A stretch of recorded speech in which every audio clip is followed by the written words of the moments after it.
Hey everyone, I am Jill Griffin, your host of the Career Refresh, and today I have Celeste Warren. She has spent 25 years inside global Fortune 100 companies, rising to vice president and chief diversity and inclusion officer. She's built the system. She's had the conversations with C-suite leaders that you definitely want to hear.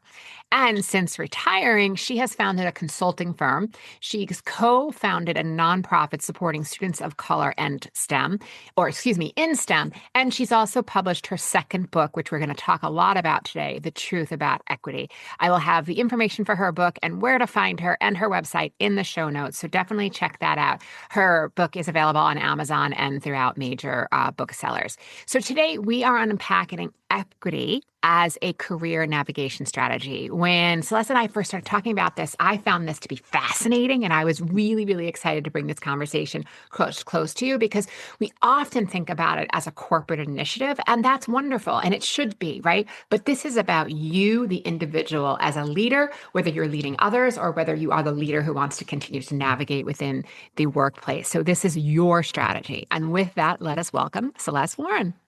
Well, Welcome. thank you. Thank you, Jill. Thank you for the invitation. I'm really looking forward to the conversation today. Awesome. Awesome. Really. Okay. So let's just get right in. You've said that equity is a career navigation strategy, and this really was what piqued my interest, not just a corporate initiative. So for a senior professional who may be listening, and folks, as you're listening or watching, you probably want to grab that notes app or grab pen and paper because I already know that Celeste is going to be hitting you with things that you definitely want to take note of and put into action this week. So if you are a senior professional who feels like you're hitting that ceiling, what do you think the difference is between an equity problem, an influence problem, or a Mm, performance problem? How do they know? Yeah. So performance is what I like to say is what your functional discipline and your leadership. So if you're in the C-suite and you're a leader and you have command of an organization, it's about how you perform each day. Okay. You set objectives, you set priorities, you are responsible for the performance of your team. So that's more of a performance standpoint. And at the executive level, it really is highlighted because they look at, are you able to lead? Are Yeah. you able to Are you hitting provide? your goal or not? So it's more Yeah, prescriptive. Okay. exactly.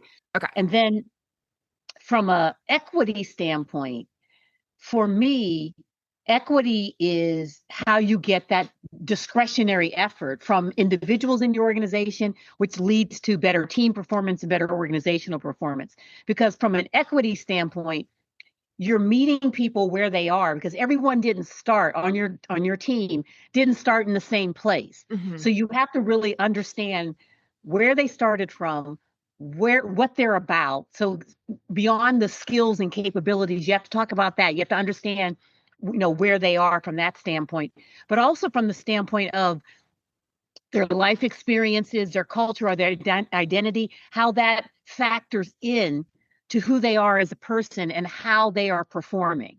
Because sometimes you need to understand what's beyond the functional skills and capabilities Sure. to what is really going to optimize their level of performance. That sense of belonging, that sense of you really see me as a leader, Mhm. you really understand my value as a leader, and I appreciate that you see me, you understand my value, you see what my skills and capabilities are, but I trust you because you have a vested interest in my career, in my abilities, and you make me feel valued just by how you show up and you treat me every day.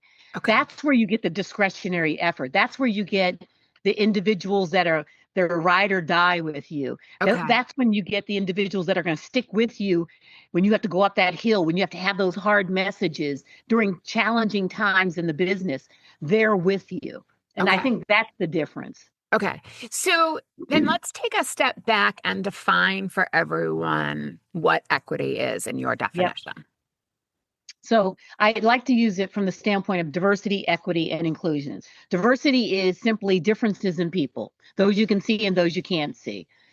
Inclusion, you want to surround everyone with that culture of inclusion because with all of those differences, different perspectives, different identities, different life experiences, you need to get them to a collective purpose, which Mhm. is usually the mission or vision of that organization. In order to do that, you surround them with this culture of inclusion so they have a sense of belonging, and you get all of those different people with all of those different perspectives and identities to that collective purpose. Now, equity is you have all of these different people, as I said, from different starting points. What do I need to do? Those acts of equity are those things that you need to do to get them to that collective purpose. And you have to meet people where they are and understand what it is, what are those obstacles and barriers that are getting in the way from them getting to that collective purpose, Mhm. and then help to blow those away Okay. as a leader. So that's what I'd like to just very pragmatically say what equity it is. Okay. Okay. So really, really helpful. Maybe if you could give an example, Mhm. what would be an equity example for someone who's from a historically marginalized community, and then Yep. maybe an example from somebody who is disabled, right? If you can Yep. give different Well, what examples of I'll what do, equity might Jill, look like. I'll use an example that I use, and everyone has heard, which kind of puts it in perspective. Everyone's heard of seen the rocks and the fences Yeah. illustration Yeah. before, right? Yeah. Where it explains it. And so I use it in a little bit of a way that goes a little bit deeper. So, that first illustration, for those of you that are listening that haven't seen it, there's an illustration that Deloitte actually started. And the first illustration is, everyone's standing on one rock and there's a fence in front. The person on the right still can't see over the fence. Person in the middle barely see over the fence. Person on the left can see over the fence. In the second illustration, they've given the person on the right two additional rocks, three rocks, so they can see over the fence. The person in the middle has one additional, and so they can see over the fence. The person in the left still has the one rock because they were always able to see over the fence. Now, what's happening now is the person that was standing on one rock in both those illustrations, they're turning to their right and they're saying, well, how come they have three rocks? They have two rocks. I only have one. That seems unfair. And so the acts of equity are the rocks that were put in place. And a lot of the diversity and inclusion practitioners and leaders, and also just leaders in general, they've done the work in putting the rocks in place, the acts of equity, so everyone can have access to opportunities, career aspirations, performance, etc. So they put those things in place, whether that be person with a disability, they maybe they need an accommodation, and so what am I doing to provide them access to an accommodation so they can perform and be productive? As an example, the woman who is feeling marginalized because her work is not being recognized in the workplace, what are we doing to make sure that she has a sense of belonging and feels valued as a leader? What am I doing to make sure that she feels accomplished and Right. valued for the work that she's doing? Right. Whether that be through performance reviews, through ongoing feedback, et cetera, the assignments that I give her. Hmm. So those are the acts of equity. But at the same time, that fence is there. And the fence represents all of those isms, the Hmm. things that are longer term, that have been there for decades, in years, decades, hundreds of years. And they're going to take a longer time to try to pull apart. So racism, sexism, homophobia, all of those different things. And so the person that was standing on one rock in both illustrations, they're looking and they're saying, I don't understand why they're standing on those rocks, because they don't understand that the fence is there Right. and how it manifests itself in behaviors to his colleagues on the right. So Hmm. we have to do the work of putting the acts of equity in place, the Hmm. rocks. We have to do the harder work of tearing down the fence and the strategic and longer term work. We also have to have a conversation with that individual who was standing on one rock to say, help them to understand the fence is there for whatever reason, your life experiences, whatever it has been, you've been able to see over the fence. You don't understand how it manifests itself to your colleagues to your right.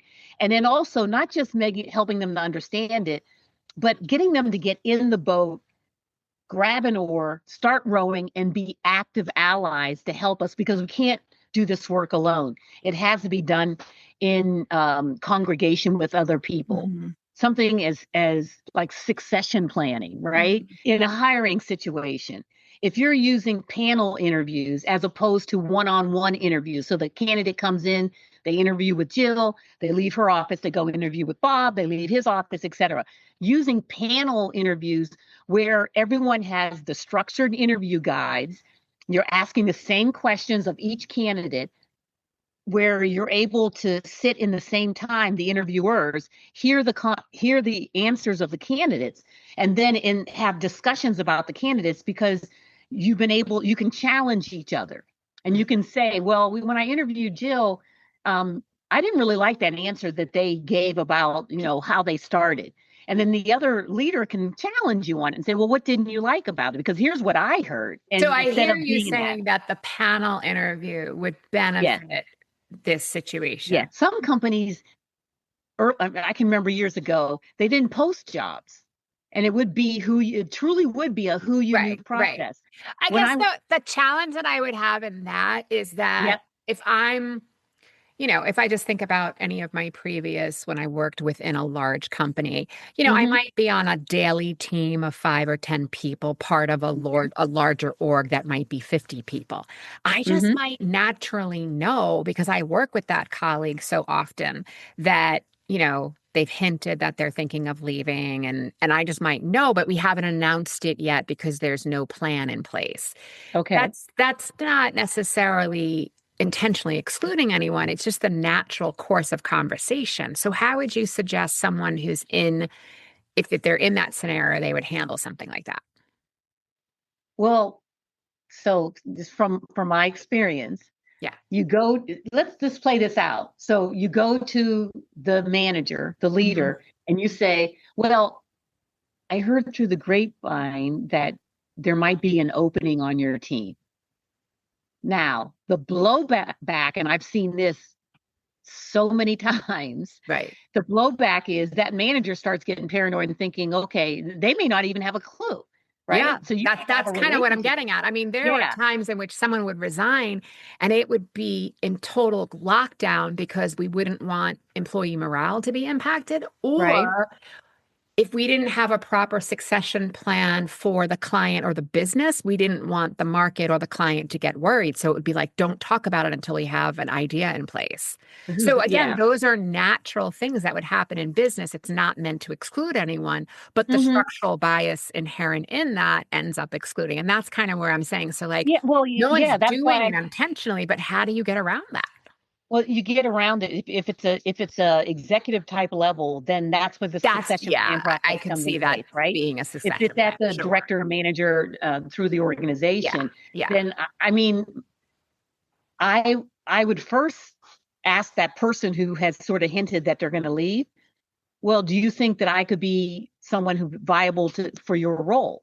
And have that conversation and say, well, how Mhm. comfortable are you with me going to the boss and saying, hey, I'd really like to be considered for For this this. role because I Mhm. know to get ready to leave. Because it's just going to cause havoc if you go to the boss and that person hasn't talked to Oh their yeah, boss you've after you've you know also what I mean? betrayed a confidence, of Oh course. my God, Yeah. yeah. Yeah. I've seen that 50,000 times. Yeah. Yeah. And so that's where I would go and I would say to the manager, if everything is copacetic and you've had the conversation and everything's transparent, what are you looking for? Mhm. What skills, what capabilities, how many years of experience, all of the characteristics, do I have what is needed for this role, do you think?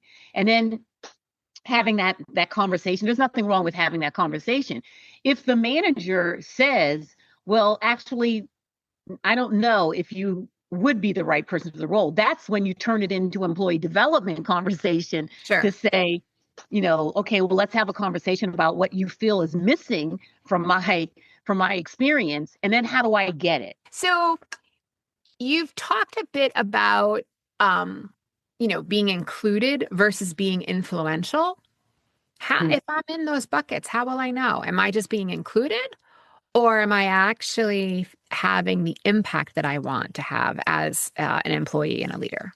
Yeah, well, in email language, are you in the two line or the CC line? Okay. um, so if you are if you're just being included, you're there. you're there in the discussion and no one's really asking your opinion. You can tell when someone really, when you're an influencer. Mm-hmm. The difference is an influencer, when you're in a meeting and someone is looking to you, asking your opinion on things, and the room is quiet when you talk. Mm-hmm. Mm-hmm. And they're, people are writing notes and this and that, blah, blah, blah. They're listening to what you say. They're writing. It's incorporated in the output of whatever it is that you're discussing. It's repeated by the person who's asking you the question. So what you're saying is XYZ, da da da da da. And there's a dialogue that's happening that is an integral part of the work product and the outcomes that you're having the meeting for. The person who's just there is just there for whatever reason. And I've been in those meetings where sometimes you're just sitting there like, okay, well, why is this person here? I can remember having conversations with some of my managers and directors and saying, okay, these are the people you've invited. Well, why is this person coming? Oh, well, they have an interest. We have to get stuff done and make decisions. Right, So we need right. the people there that have skin in the game. And the decision that we make is going to have an impact on their department, their product, their strategy, et cetera. So that's the difference, I think, between someone who's just included versus someone who is an Right. influencer. And on 2 points on that, I can see if someone is new to their leadership role, they're hearing diversity, equity, inclusion. They're saying, I included them because you're telling me I should be including people. Mm, So they're no, doing yeah, that, but they need to think through, is what you're saying. I think I hear you saying, is they need to think through, yeah. include them, yes, but what is the goal that you want to get? You want their opinion on this particular project, you want their point of view, you want their lived experience. Like, finish that Mhm. thought. You're not just including them. I think, I don't want to put words in your mouth, but I think that's what I No, that's say. exactly it. Why are they in the room? Okay. What value are they bringing when they come in the room? So again, we've talked a few times about how equity is a strategy. If I'm the employee, how can I use that as a strategy for my career? So, in the employee standpoint, as a strategy, understand first you have to be grounded in who you are. Hmm. That is that is so critical for you to be grounded in understanding your strengths, your weaknesses, your areas for development, all of that stuff. Understand it. The equity comes in where you're sitting with that your manager and that person who can help you and help you in your aspirations. And and it's making sure that they understand where you are and Hmm. the acts of equity that you need to Hmm. help you to thrive, not just survive, but thrive in the environment. And so you have to own it. You have Hmm. to own, okay, I have, for example, I have this challenge where I have a special needs child at home. I am responsible for this project or this initiative. These are my strengths. These are my areas of development. From a life experience standpoint, I need to be home by 4:30. I have to make sure that I'm with my child. I have to make sure that I have certain structures that are very important in their life. And I need to make sure that I'm putting that structure in place. So I need to leave. But oh, by the way, that isn't a limitation on what I can do and the value that I can bring to this organization, because here's what I do. I do maybe I do this when I get home, and then as soon as they're in bed, I'm getting online and I'm doing X, Y, and Z. So my work day isn't as conventional as my peers, but I'm still, judge me on my output of my work and the quality of my work, and not when I'm doing the work during the Right. course of the Right. day. So And that's I just an think that, I example. mean, that's valid. I think we have a long way to go there. It's funny, I was talking to a client who recently went from basically has spent her career in more independent shops and more small business, and has just made the jump and is now working at one of the Magnificent Seven, right? So one of the big tech companies that we all know, right? Mm-hmm. And I have permission to share this. And in her travels, she's really trying to regulate her nervous system, where she's like, no one cares where I am right now. Like, I'm not, and I keep having to tell her, and like, she's senior. She's not used to not having to report in. She's used to being managed for productivity and Mm-hmm. busyness. and Mm-hmm. not being managed for the Mm-hmm. value that she creates. So now she's in an organization where they don't really care where she's sitting, if she's at her assigned desk or if she's going to work from home this morning to avoid traffic or what have you. Uh-huh. They're talking to her about the value she's creating. And it's such an amazing step change to see that, because I think we've all been in organizations where someone is almost like making you punch time codes, and that works depending on how you're classified from an HR standpoint, right? Yeah. It is very important that we are honoring classification of employees. If you are being paid hourly or you're deserving overtime, that's not what we're talking about, folks. We're Yeah. talking about someone who is a salaried employee, but still being treated by, and this happens more often than not, that like, well, what do you mean you need a day off? And it's like, no, you've already worked this month so many extra hours that it should almost be a comp day, right? Versus Yeah. Yes. actual day off. So navigating that, I think, is really interesting. And I agree with you, but I think as leaders, we have a long way to go to be shifting our mindset, and then also being clear to the people that we're overseeing as leaders to what does value-based management by objectives, or MBOs, what does that actually look like? And listen, if you can do it in 25 hours or it takes you 45 hours, at the end of the day, I probably don't care, as long as I Mm-hmm. get what I need. And I think we have a lot of work there to do within Mm-hmm. organizations to stop Mm-hmm. strangling us to, butts and seats and busyness versus what's the value, Micromanaging. what's the Yeah. value. Don't tell me how to go from A to B to B to C to C to D. Tell me where Z is Mhm. and when you want Z, and I'll get there. And if I Yeah. have any problems, then I'll come to you. Um, you know, we don't have the conversations at the beginning of the manager-employee relationship. So when you first get at the job, and here's my manager, sitting down and they used to call them manager-employee contracts. And it's like, let's just have a conversation. Here's my working style. Here's what I do. Here's when I do it. Here's how I am.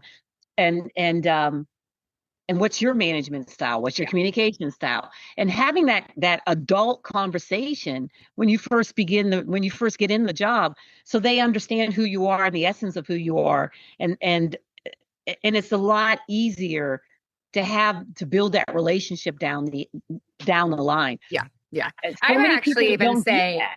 have that. I mean, if you're already within the organization, you're getting rotated, that's one thing, or you're getting promoted to a different department, that's one thing. But if you're in the job interview process, I would actually bring that into the job interview. Maybe not on the Mm, first round interview, but as you're progressing in your conversations, either in time or in frequency, I would actually have a conversation. I mean, I've asked many a times when I've interviewed for jobs to the person that I would be reporting to, what annoys you?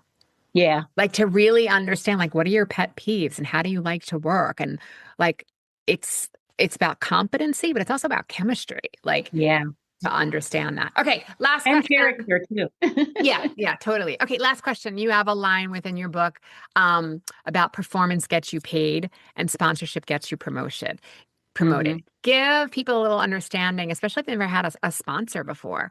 Yeah. Every organization kind of defines it a little bit differently, but there are some key tenets of it. So give us an idea of what does that mean and how do you build it? Yeah. So sponsorship is you don't pick a sponsor picks you. So you can pick a mentor. And the reason why I say that is a sponsor is that person who's behind the scenes in those rooms when they're having talent discussions, when they're having succession plan discussions, when they're having talent reviews. They're talking about you in a way that is very favorable, that really puts you in a light where, if I'm going to be on an island, I want Jill on that Mhm, island with me, mhm, right? mhm. And they're talking about why and all of that. You, unbeknownst to you, Yes. but and the way that you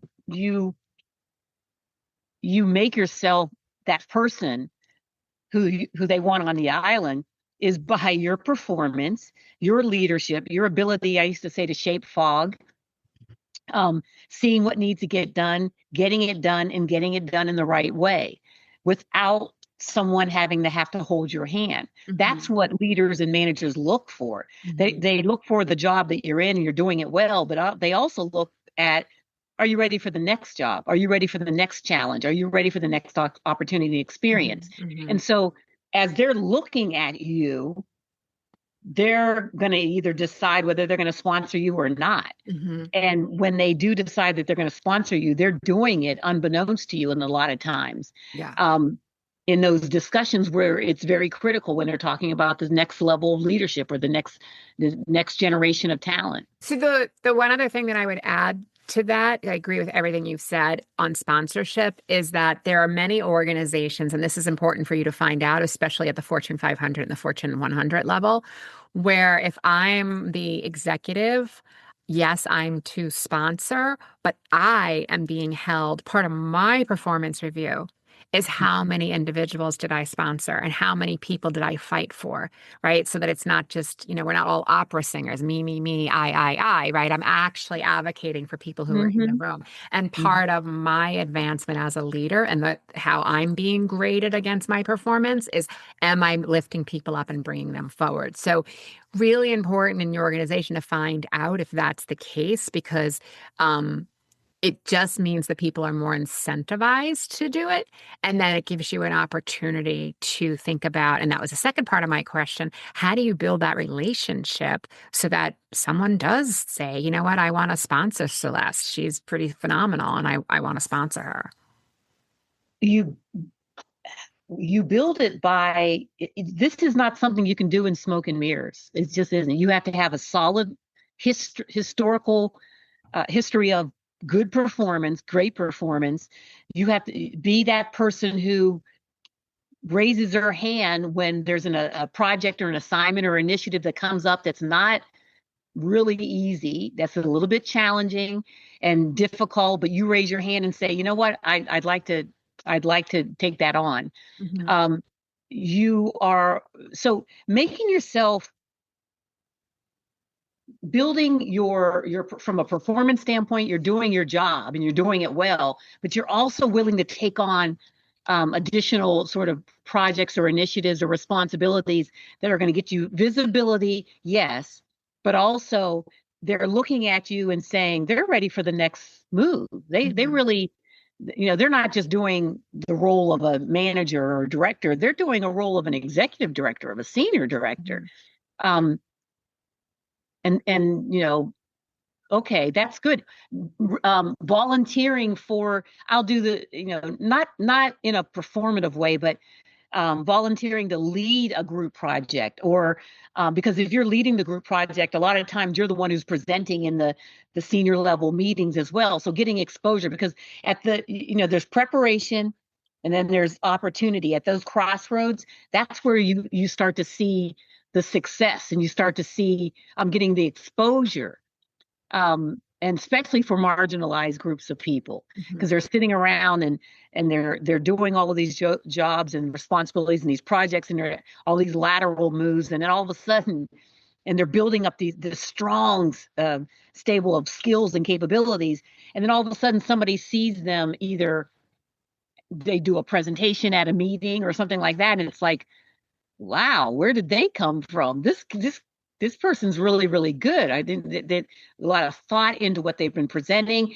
We asked follow-up questions. They seemed to know what they were talking about. They had a grounded sort of command of the information. They understood it from soup to nuts, and not in the minute details, but they could explain it to me like I was a sixth grader, Right. and it made sense. So all of those things you have to make sure that you're doing a lot of those different things, not just sort of hiding in your job, Mhm. and you got to take that leap, and you got to take that risk.